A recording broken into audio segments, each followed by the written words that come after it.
Welcome back, my friends, to Strange Bites, where we take the coldest facts from the edge of science and wrap them in creative shadows. Tonight we're traveling at the speed of thought, hunting electrical whispers deep in the dark reaches of our heads. So buckle your seatbelt, grab the old handle, and let's drive into episode 13, The Secret of AlterEgo. It's late at night in a quiet corner of MIT, the kind of place where the fluorescent lights buzz just a little too loud. A young researcher named Avner Kapoor sits alone, wires snaking across his jaw and neck like veins from some forbidden machine. He doesn't speak, he doesn't move his lips, but inside his head, he's asking questions, and something answers back. Not out loud, never out loud. Just a whisper, straight into his skull. That's something? AlterEgo. This isn't sci-fi. This isn't mind-reading magic from a shadowy government lab. This is real technology, born right here in our world in 2018 from the Fluid Interfaces group at MIT Media Lab.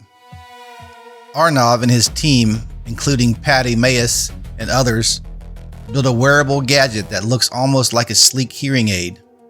Tiny electrodes rest gently on your face, around your jaw and neck.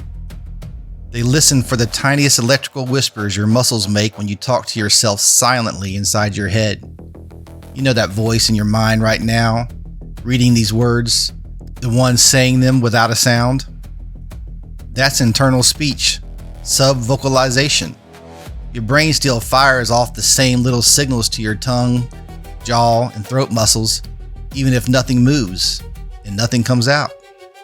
AlterEgo catches those signals, cleans them up with smart computer code, and turns them into real words for a computer or AI to understand. Then it talks back, not through speakers in your ears, but through bone conduction audio that vibrates straight through your skull. Only you hear it, like having a secret conversation with the machine or with your own shadow self. Back in that 2018 lab, they tested it. Users silently thought simple commands in question. What's the weather? Tell me a fact. The device nailed it 92% of the time on average. Good enough to feel like magic. But they didn't stop there. A grad student named Eric Watkins pushed it further in his 2019 thesis. He made it handle full flowing sentences, not just single words, real continuous silent talk, fast enough to keep up with normal conversation. And in 2020, the team proved it could even help people whose voices had been stolen by disease. People with multiple sclerosis or ALS, conditions that slowly take away their speech, could still talk perfectly in their heads. The device gave them their voice back, silently, without any visible effort. It was never meant to be spooky. The creators always said, this isn't reading random thoughts. You have to deliberately think the words, like you're silently articulating them on purpose. No accidental secrets spilled, privacy built in, or so they claimed. Let's picture it in the real world. A person with ALS trapped in their own body, alone at 3 a.m., silently asking the machine for comfort, or a regular person in a crowded subway, silently texting their lover without moving a muscle while the world rushes by. Now think about the dark corners. Someone in the shadows of power, silently querying forbidden knowledge from an AI, answers echoing only inside their skull. No one around them would ever know. By early 2025, the project slipped quietly out of the university lab. Arnav Kapoor became CEO of a new startup called AlterEgo Inc. The tech got a sleek new name, Silent Sense. They unveiled refined prototypes, minimal, non-invasive, almost invisible around the ear and jawline. Some still wired for testing, like pre-production models hidden from the masses. They're testing it now with people who have motor neuron diseases, giving them a lifeline. The company's website whispers about the future where technology becomes as natural as your inner voice. Interact at the speed of thought. But right now, it's still in the future is in development stage. No one outside the inner circle can buy one yet. The prototypes stay in the shadows, being tuned, perfected, whispered about. And here's where the real mystery creeps in. What happens when the line between your thoughts and the machine's answers start to blur?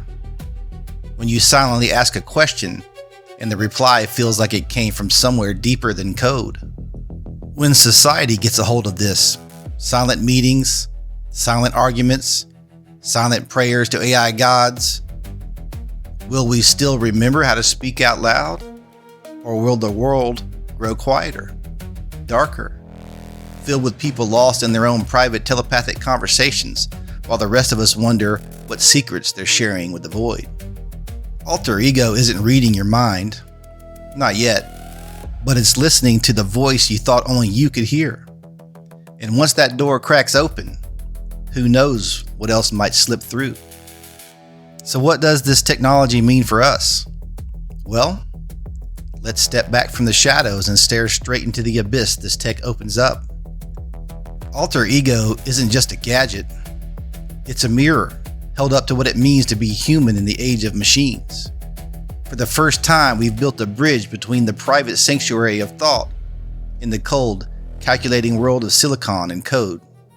Your inner monologue, that sacred, untouchable space where you argue with yourself, dream impossible dreams, and hide your truest self, is no longer completely sealed. It's an interface now, a doorway. On one hand, the implications are beautiful, almost redemptive.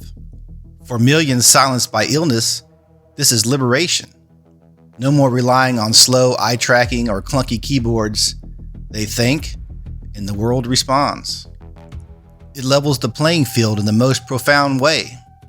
And for the rest of us, it promises a future of pure cognition, hands-free, voice-free, screen-free.